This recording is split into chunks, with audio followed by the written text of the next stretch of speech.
السلام علیکم ورحمۃ اللہ وبرکاتہ۔ محترم سامعین، جس طرح ہم اپنے بچوں کو ہر نقصان والی چیزوں سے حفاظت میں رکھتے ہیں، بیان اسی طرح ہمیں اپنے بچوں کے کان اور آنکھوں کی بھی حفاظت کرنی چاہیے۔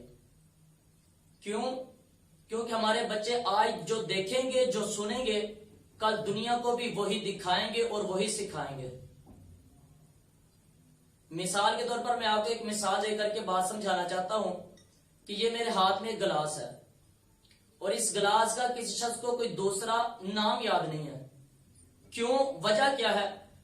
اس لیے کہ جب ہمارے بزرگوں نے بھی بلایا تو انہوں نے بھی کہا کہ بیٹا گلاس لے کر کے آؤ، والدہ نے آواز دی تو والدہ نے بھی کہا کہ بیٹا گلاس میں پانی لے کر کے آؤ، استاد نے بلایا تو استاد نے بھی کہا کہ بیٹا گلاس لے کر کے آؤ۔ تو ہمارے بچوں نے یہ ذہن میں محفوظ کر لیا، اپنی میموری میں یہ سیو کر لیا کہ اس گلاس کا نام صرف دنیا میں گلاس یا کوئی دوسرا نام نہیں ہے، جبکہ حقیقت یہ ہے کہ اس گلاس کے دنیا میں 3000 سے بھی زائد نام ہے۔ آخر اس گلاس کا صرف ایک ہی نام یاد ہے، کوئی دوسرا نام یاد کیوں نہیں ہے؟ کیونکہ انہوں نے اپنے بڑوں سے یہی دیکھا، یہی سنا ہے۔ یہ ہے ایک پہلو۔ آئیے اب دوسرے پہلو کی طرف۔